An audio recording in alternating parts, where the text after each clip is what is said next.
All right, welcome back, everybody, to the fourth episode of FirstCSP, channel dedicated bringing you the first council shoulder patch issue from all councils past and present of Scouting America. Today, we actually have a viewer requested episode on one of our previous episodes. In the comments, we had a commenter ask for the Transatlantic Council. So today, we're going to be highlighting Transatlantic 802. And as always, feel free to shout out in the comments council or issues that you would like to see. We're certainly happy to bounce around across time and the alphabet to any council that you guys would like to see, maybe your council or a council that existed when you were in Scouts formerly. But today we're going to take a look at Transatlantic 802.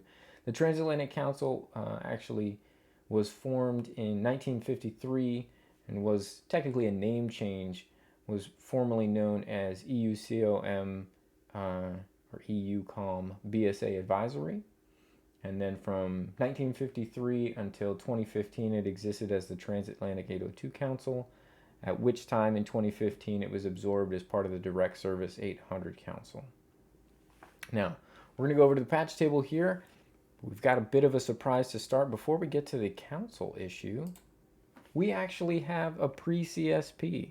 So this is the EUCOM, again, that predated the Transatlantic Council, but did represent the same service area.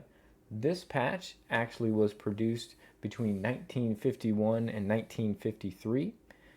Generally, for collectors of first CSPs, there's a handful of patches that predate that 1970 CSP marking period, where councils issued patches that look or may resemble what we consider a CSP now. And a lot of times, first CSP collectors will go back and collect what we call those pre-CSPs.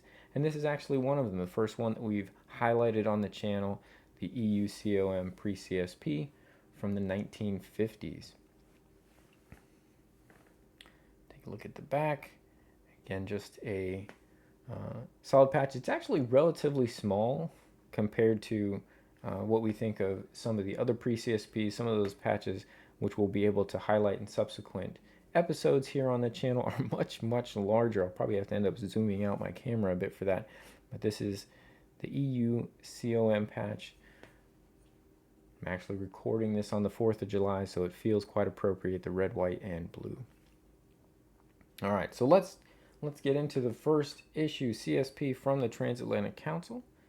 This is one that, similar to Adventure West, the previous episode, does have two variants. And we'll try and highlight the differences there in those variants while we take a look at the listing in the collection guides. So this is defined by its red border with a red background and a light blue-gray inner background.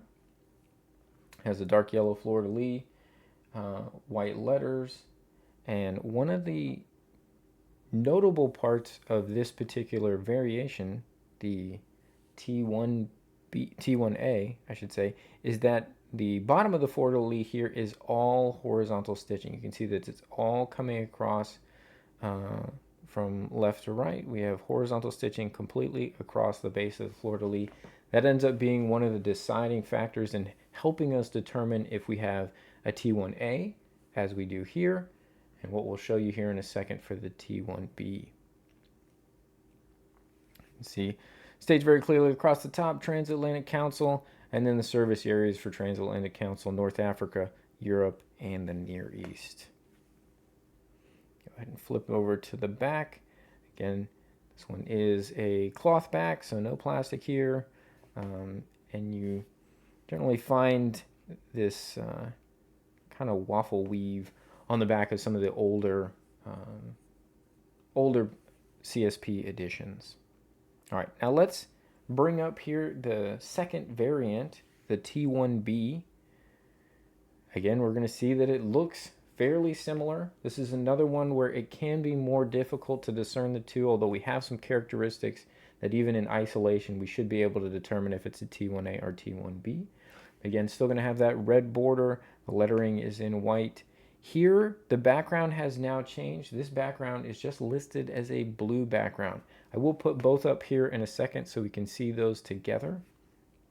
But the telltale sign is actually the base of the fleur-de-lis in the center, and it is noted that we've got both horizontal and vertical stitching. So we look very closely here. The sides of the fleur-de-lis are actually vertically stitched, and then this base here at the bottom is horizontally stitched.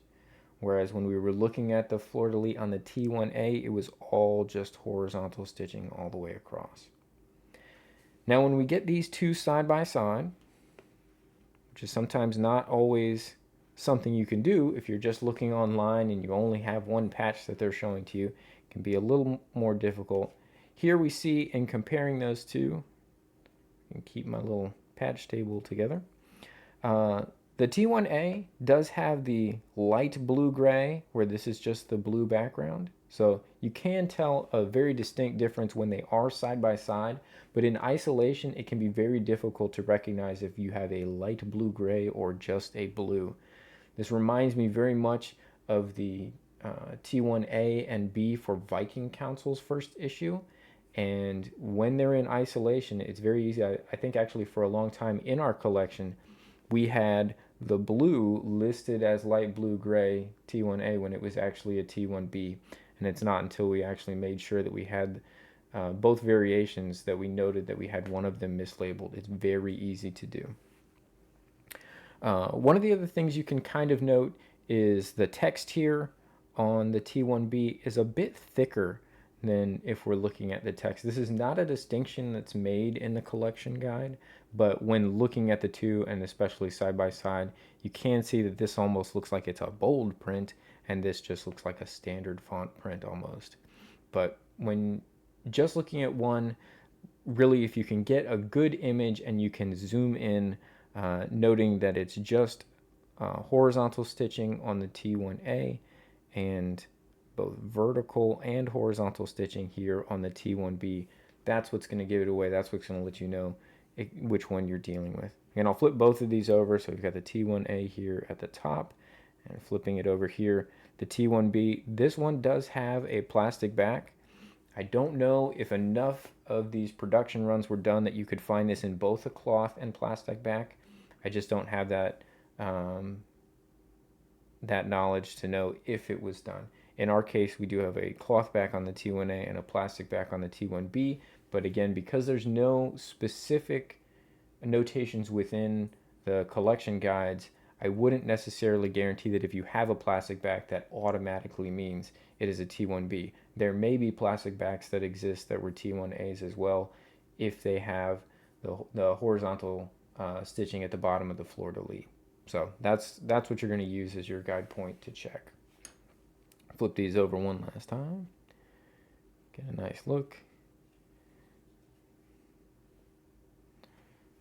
So again, the two biggest factors here, we've got the light blue-gray background on the T1A, the blue background on the T1B. We have just the horizontal stitch at the bottom of the fleur-de-lis on the T1A, and both the vertical and horizontal stitch at the bottom of the fleur-de-lis on the T1B. And that is your Transatlantic Council's first issue.